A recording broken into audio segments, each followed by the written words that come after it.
66 degrees, and at 1 o'clock in the morning could still be dealing with some leftover showers. In response to the deadly attacks on 4 homeless men in Chinatown this weekend, Mayor de Blasio says he's devoting more resources to address the homelessness problem in the city. And here with us now to discuss the mayor's outreach plan is CBSN New York's urban affairs expert Mark Peters. Good afternoon, Mark. Great to be back. Thanks for joining us.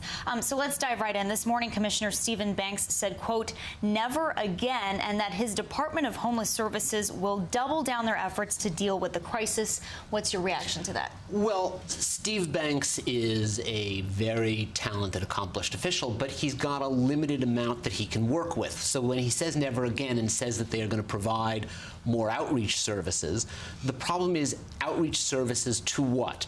Right now, many of the homeless are afraid of going into the shelters because they consider them dangerous.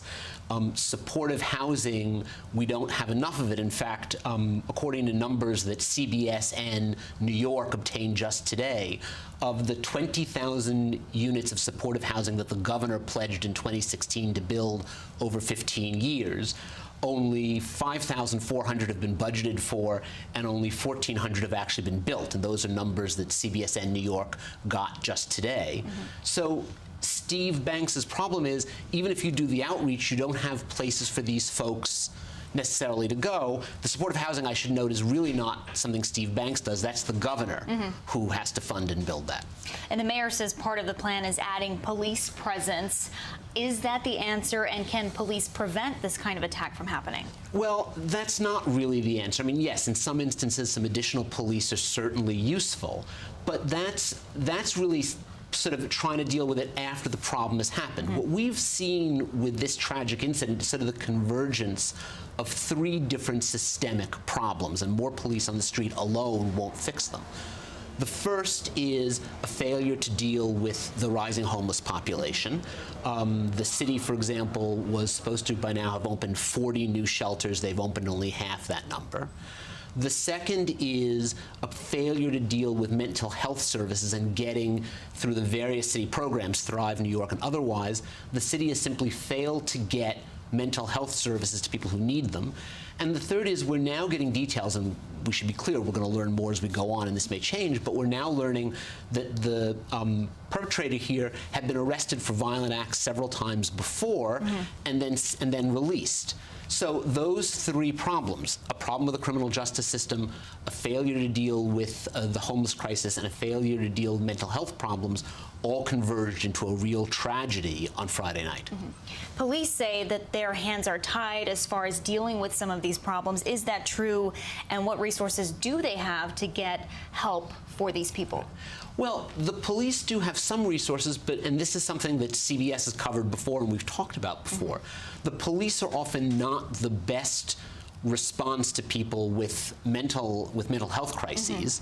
The police do, in some instances, have only limited things they can do. So while more police out on the street certainly is worth doing, alone without a proper response to mental illness, without proper supportive housing and other ways to get the homeless population down, and without some other changes within the criminal justice system writ large, additional police alone is not going to deal with those systemic problems.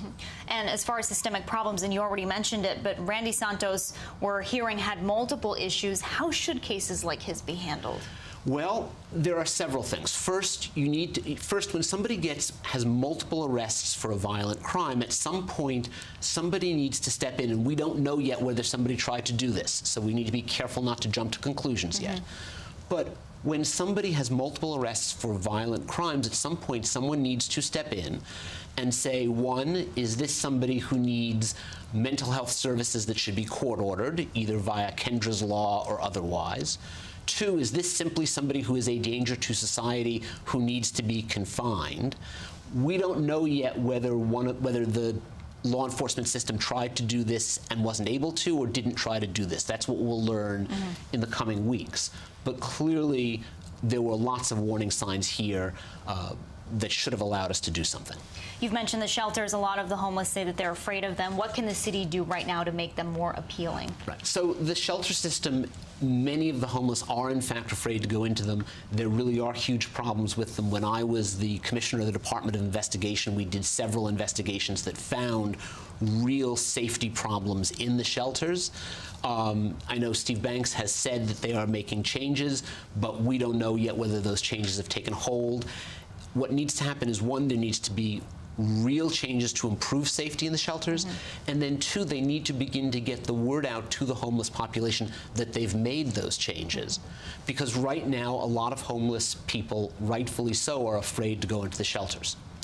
A very complex issue. Thank you for helping us break down some of it, Mark. Happy to be here. Appreciate it.